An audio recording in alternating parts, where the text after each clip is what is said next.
Bonjour à tous, bienvenue dans notre Zoom aujourd'hui avec Jean-Paul Houry. Bonjour monsieur. Bonjour monsieur. Jean-Paul Houry, docteur en histoire des sciences et technologies. Vous êtes l'auteur de plusieurs ouvrages, notamment La querelle des OGM aux presses universitaires de France, Le manifeste des afters libéraux et OGM, moi non plus. Alors vous signez à la suite de ces ouvrages une trilogie qui a été commencée par Greta tue Einstein, ensuite Greta a ressuscité Einstein et vous donc publiez le 3e tome de Gaïa à l'IA pour une science libérée de l'écologisme. Je ne sais pas si on le voit correctement, il y a du vert, ça peut peut-être incruster. C'est aux éditions VA. Alors, vous vouliez déjà nous dire un mot introductif sur cet ouvrage, puisqu'il s'agit d'un ouvrage de politique scientifique. Oui, je voudrais préciser que les 3 derniers essais, en fait, sont de la politique scientifique. Donc, c'est engagé et ça concerne vraiment tous les citoyens, tous les Français. On a eu trop de laisser ça entre les mains des experts, des politiques, des ONG. C'est à chacun de nous de se prendre en main pour suivre la politique scientifique. Je ne donnerai rien qu'un exemple. On voit le panier de la ménagère de plus en plus cher. On se dit que c'est l'inflation, on arrête le raisonnement là. On oublie que derrière, il y a peut-être un problème de sécurité alimentaire. Et effectivement, il y a de l'insécurité alimentaire, puisqu'il y a 47% d'insécurité alimentaire, 37% d'insécurité alimentaire en France. Et donc, c'est un problème de politique scientifique. Voilà. Alors, ces politiques, justement, vous dites qu'ils agissent de plus en plus au nom de la science pour atteindre ce que l'on appelle aujourd'hui la décroissance. Vous appelez ceci la collapsocratie. Mais on est dans un monde aux ressources limitées, évidemment. Donc, qu'est-ce qui vous choque dans ce mot, de ce concept de décroissance ?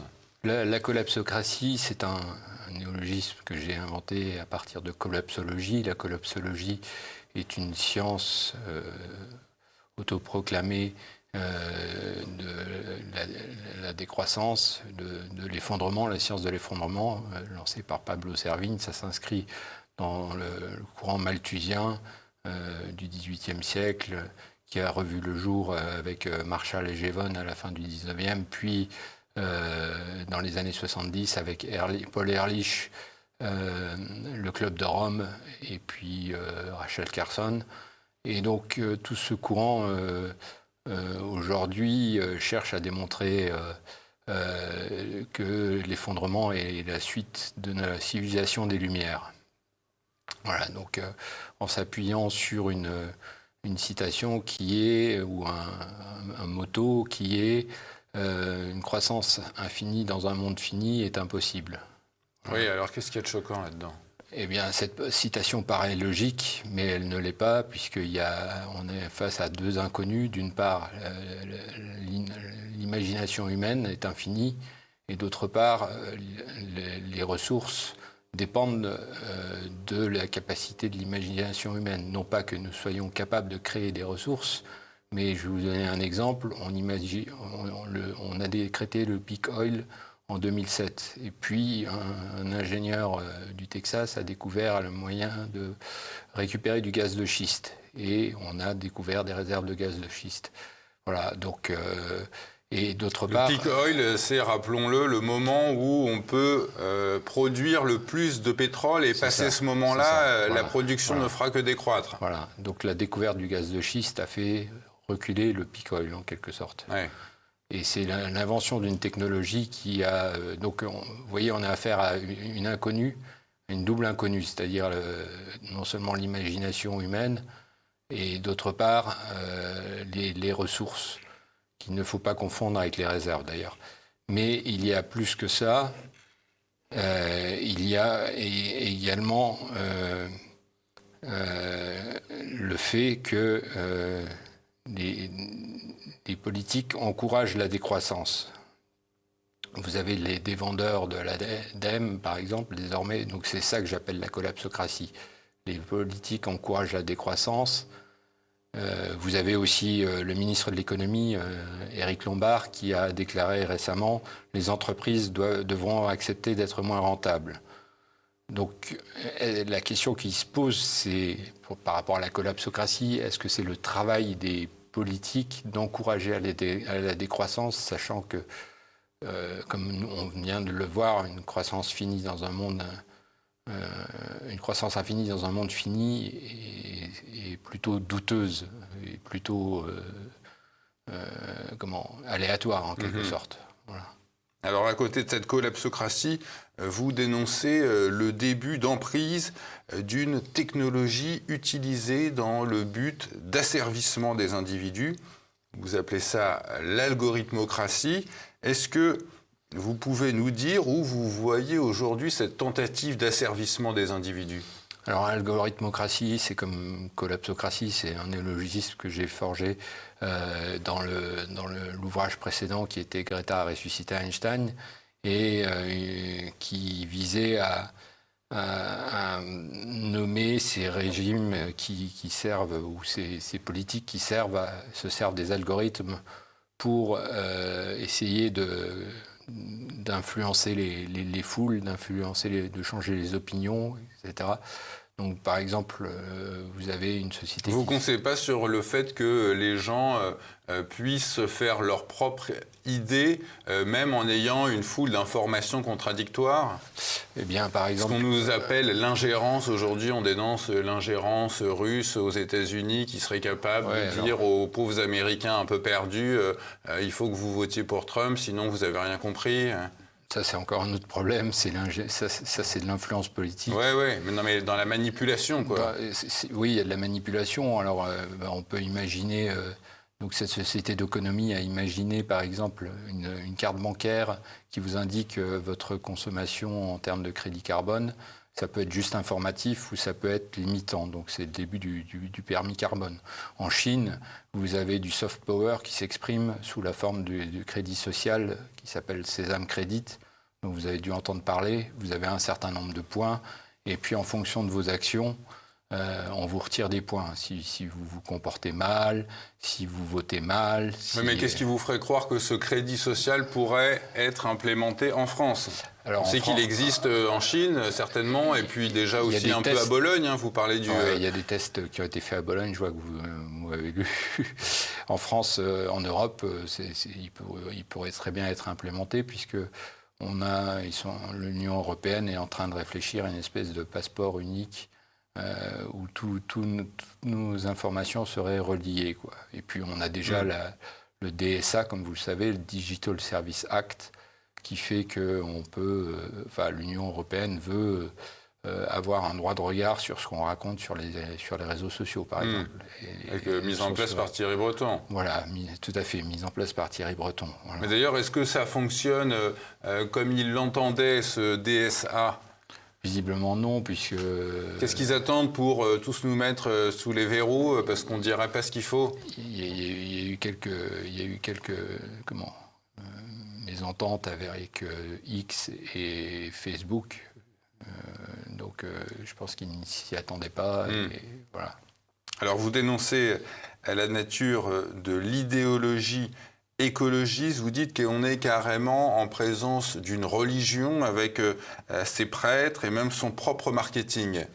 Alors c'est pas moi qui dis ça, c'est Michael Crichton, l'auteur de Jurassic Park, et puis d'autres auteurs aussi qui disent, qui essayent de démontrer que on dit souvent l'écologie c'est une religion. Moi je dis surtout que j'essaye de démontrer justement que c'est une idéologie. Et je la distingue bien de la religion, même s'il y a certaines religions qui se comportent comme des idéologies. La différence, c'est qu'il y a une volonté de pouvoir, il y a une volonté de prendre le pouvoir justement de la part de l'idéologie écologiste. Et puis c'est surtout une théorie alternative par rapport à la réalité. N'oublions pas, j'aurais peut-être dû préciser ça avant, qu'il ne faut pas confondre écologisme, je dis toujours écologisme, et écologie. Écologisme, c'est l'idéologie politique, et écologie, c'est la science, voilà, qui étudie le rapport entre les êtres et leur environnement, ou entre les êtres entre eux. Voilà. Donc, l'idéologie est une pseudo-théorie, c'est une explication alternative au réel. Moi, ça ne me dérange pas qu'on ait une forme de relation de nature spirituelle avec avec la nature. Moi-même, j'aime la nature. C'est comme la mondialisation et le mondialisme. Il y a la mondialisation qui est inexorable, le fait de voir les hommes échanger des biens et des services entre eux, et le mondialisme qui serait autre chose, qui serait quasiment comme l'écologisme, dirigé en religion. C'est-à-dire une idéologie de la mondialisation, c'est ça? Oui, peut-être, ouais. En quelque sorte.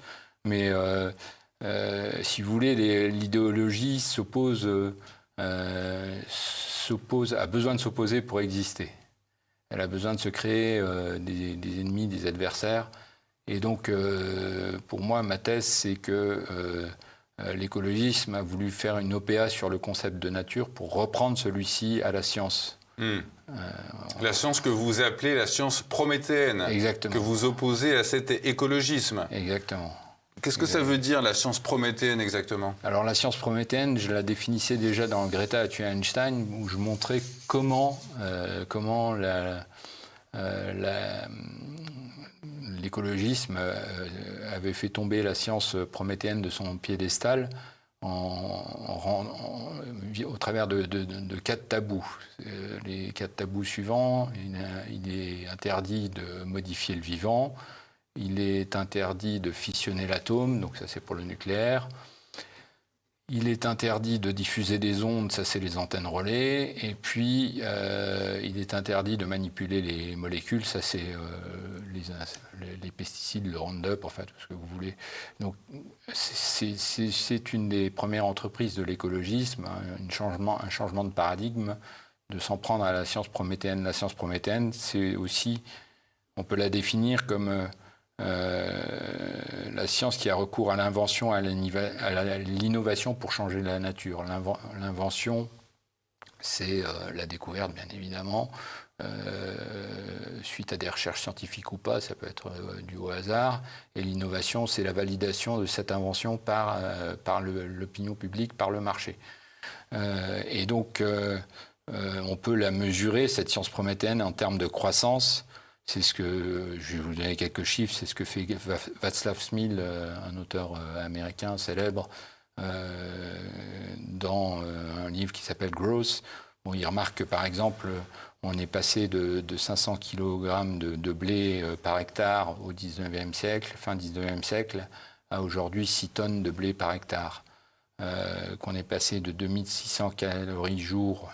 On n'arrivait pas à les fournir avec l'agriculture traditionnelle, et aujourd'hui 2600 kilocalories jour, c'est le minimum, je dirais, vital pour être en forme, quoi. Et aujourd'hui on en est à 3400 kilocalories jour, donc c'est supplétif. La fourniture énergétique, à la préhistoire on était à 20 gigajoules par capita. Fin 18e, 25 gigajoules par capita, et aujourd'hui 240 gigajoules par capita. Donc on peut encore donner d'autres chiffres. 80%, enfin début 18e, 80% des individus étaient vivaient sous le seuil de pauvreté, 20% au-dessus. Et les proportions se sont inversées. Aujourd'hui, c'est 20% en dessous du seuil de pauvreté, 80% au-dessus du seuil de pauvreté. Mais quand vous dites que ces innovations sont in fine validées par le marché, est-ce qu'elles ne doivent pas aussi être validées par la santé humaine? Est-ce qu'on a suffisamment de recul aujourd'hui pour se rendre compte que la chimie qu'on utilise pour notre agriculture est si bonne que ça pour nous? La santé humaine semble validée, puisqu'on est passé à un âge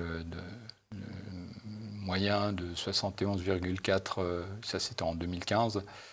En Chine et en Inde, le taux de natalité, de mortalité à la naissance a chuté à 70%.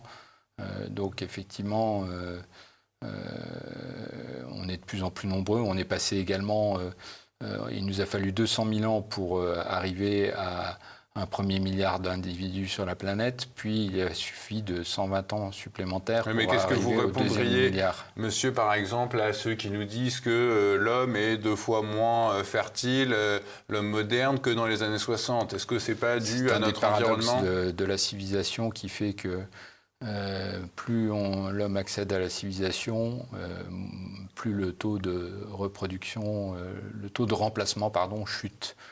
C'est-à-dire que ça, c'est un argument contre, ou qui devrait aller en faveur du malthusianisme. C'est-à-dire que on s'aperçoit que tout ce qui est lié à la civilisation a pour effet de ralentir les naissances. Oui, mais vous ne répondez pas à la baisse de la fertilité des hommes.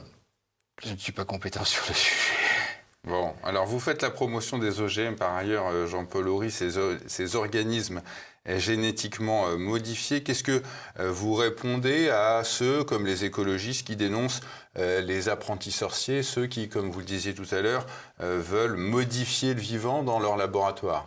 Alors là, je ne fais pas la promotion des OGM, j'ai fait une thèse sur les OGM, et c'est là, en 2000, quand j'ai commencé ma thèse, que j'ai commencé à comprendre ce que c'était l'idéologie écologiste. C'est pour ça que je reprends cet exemple et je montre surtout que je l'utilise pour montrer qu'est-ce que c'est, d'une part, une théorie alternative par rapport à la réalité, et puis, d'autre part, un développement scientifique qui peut être bénéfique pour l'environnement. C'est-à-dire que la théorie alternative à la réalité qui s'oppose aux OGM est contre l'environnement et l'humanité, alors que cette innovation technologique elle montre de véritables succès par rapport à des enjeux environnementaux. Donc, comment je vais vous parler d'une expérience que j'ai eue quand j'étais jeune thésard en 2000. Vous parliez d'apprentis sorciers. Justement, je lisais plein d'articles dans la presse qui parlaient d'apprentis sorciers, de food frankenfood, etc. Et donc je me suis dit, ok, je sais pas trop, quoi penser, etc. Puis un jour, je tombe sur un article de presse régionale locale, presse quotidienne régionale, qui parlait d'un jardinier amateur qui avait mis au point une tomate tigrée, mais tout à fait par hasard. Et là, le journaliste en parlait en termes laudateurs. Laudateur, ouais. Ouais. Et donc disait du bien. Et si c'était alors que le gars savait pas ce qu'il avait fait, il avait trouvé son fruit au hasard. S'il avait fait ça du fin fond d'un laboratoire, du fond d'un laboratoire, on aurait dit sans aucun doute, on l'aurait traité d'apprenti sorcier et de manipulateur du vivant. Donc c'est là que j'ai senti qu'il y avait une dissonance avec le traitement de la réalité. Et je me suis dit, il y a une idéologie qui fait qu'on refuse la transgénèse végétale. La transgénèse végétale, l'idéologie écologiste la sort de la nature. Et du fait, elle en déduit que, comme c'est avec la transgénèse végétale qu'on fait des OGM, elle en déduit que les OGM sont mauvais, ne sont pas naturels. Or, la transgénèse végétale fait partie de la nature. Vous voyez, c'est une réappropriation de la nature par l'idéologie. Et donc, si on regarde aujourd'hui, 25 ans plus tard, on a 220 millions d'hectares cultivés d'OGM par 27 pays, 90% de petits agriculteurs en profitent, des tonnes de pesticides ont été économisées par le fait, on a des plantes plus résistantes à la sécheresse, on émet moins de CO2 parce qu'on a moins besoin d'aller dans son champ pour s'occuper de ces plantes, etc. Si c'est si génial que ça, pourquoi les écolos ne crient pas victoire? Allez leur poser la question. Alors, vous encouragez aussi, Jean-Paul Horry, dans votre ouvrage, une science entre les mains des ingénieurs. Est-ce que ces ingénieurs doivent se fixer des limites? Alors, en fait, il y a des limites au développement de la science des ingénieurs, et c'est ce que j'ai rappelé, parce que l'argument de l'écologisme, c'est toujours dire, d'une part, c'est un développement qui est anarchique et qui est discontinu par rapport à l'évolution, par rapport à la nature. C'est-à-dire ils opposent l'homme et la nature, et tout ce que fait l'homme est forcément mauvais. Voilà, toute l'évolution, toutes les technologies humaines sont mauvais et sont des externalités négatives par rapport à la nature. Donc ça, c'est une première chose. Et ensuite, c'est un développement anarchique. Et moi, j'ai essayé de montrer qu'il y a une continuité et qu'il y a des limites. Je vais vous donner une limite, si on a encore un peu le temps, pour vous donner un exemple. Quand on parle de limites économiques, de main invisible du marché, vous savez sans doute que le moteur électrique a été inventé quasiment en même temps que le moteur thermique. Et pourtant, c'est le moteur thermique qui s'est développé et pas le moteur électrique. Et donc ça, c'est un exemple qui prouve qu'il y a des lois, en quelque sorte, qui font que certains produits se développent avant d'autres. Alors aujourd'hui, on est obligé de faire de la politique pour essayer de réimposer le moteur électrique par rapport au moteur thermique.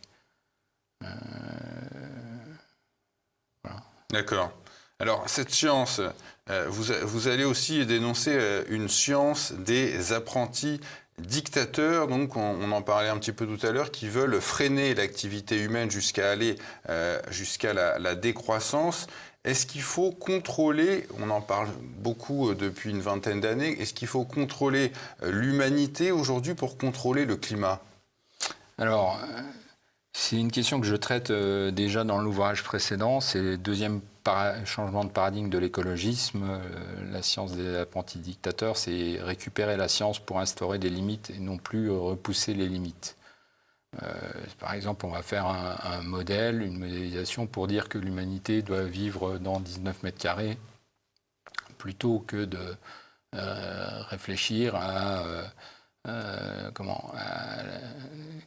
par quel moyen, par quel biais on va pouvoir construire de nouveaux EPR ou des small modular réacteurs, des SMR, etc. Donc le réflexe, c'est de dire on va créer des nouvelles limites, on va trouver des lois, on va créer des modélisations, on va créer des lois et on va freiner le développement et mettre des limites aux individus. Alors, pour répondre par rapport à votre question sur le climat, j'en parle longuement dans le livre. Je ne suis pas climatologue, je me range derrière l'avis général dont certains disent qu'il s'agit d'un consensus.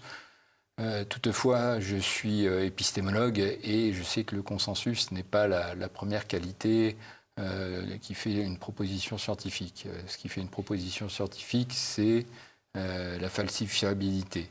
La falsifiabilité. Or, il y a des controverses, on ne peut le nier, sur le climat. Moi, j'ai listé dans cet ouvrage une paire de quelques scientifiques, climatologues ou d'autres spécialités, qui, sans contester le réchauffement climatique, sans remettre en cause la parole du GIEC, pose des questions sur les causes et les implications. C'est-à-dire, oui, il y a un réchauffement qui est dû à l'homme, mais l'homme n'est pas le seul, ou on ne peut pas déterminer la part de l'humanité dans ce réchauffement. Ou Judith Curie, par exemple, propose des modèles qui, eux, sont plus complets et prennent davantage en compte les causes naturelles du changement climatique. Donc ce qui m'intéresse, c'est les controverses sur le climat. Et puis les questions en tant que contribuable, c'est-à-dire est-ce que les mesures sacrificielles rapportent vraiment quelque chose. C'est-à-dire on dépense de l'argent pour la mitigation, 80% des crédits alloués à la mitigation, 20% à l'adaptation. Est-ce qu'il ne faudrait pas inverser les proportions à un moment, puisqu'on ne pose jamais la question de l'adaptation. On part du principe qu'on va pouvoir maîtriser le climat, changer le climat, mais est-ce que ce n'est pas, comme toujours, nous qui devons nous adapter au climat. Voilà. Alors vous proposez, et ce sera ma dernière question, Jean-Paul Aury, une politique alternative à l'écologisme et au transhumanisme. Quels en seraient les grands axes ? Alors, le premier de tous, c'est le scepticisme, c'est douter des idéologies. C'est ce que fais dans les ouvrages que j'ai écrits. Ensuite, c'est remettre la libre responsabilité au centre du jeu. Si j'ai choisi deux idéologies qui sont d'une part l'écologisme et d'autre part le transhumanisme post-humaniste, les deux extrêmes, c'est pas par hasard. C'est pour me dire que je ne dois pas choisir entre revivre à l'âge des cavernes et puis me transformer en super conscience de silicone, quoi. L'idée, c'est quel est le critère politique, de politique scientifique, pour faire les bons choix, et optimiser notre adaptation. Et donc, pour moi, c'est la libre responsabilité. Donc, je la mets au cœur de la politique scientifique comme concept qui permet d'optimiser, d'une part, il y a l'innovation avec la liberté et puis d'autre part, la responsabilité avec le fait que je m'adapte et je protège l'espèce humaine et les générations à venir. Vous allez me dire, concrètement, ça donne quoi? Eh bien, si je dois choisir entre deux énergies, deux types de sources d'énergie, le nucléaire ou les énergies renouvelables, eh bien, je remets à plat tout le débat et je cherche laquelle de ces deux sources optimise davantage ma libre responsabilité. Et je ne dis pas non, je veux le nucléaire parce que c'est la technologie, c'est le progrès, donc c'est la science, donc c'est bien. Non, est-ce que ça optimise le mieux ma libre responsabilité? Et de même, pour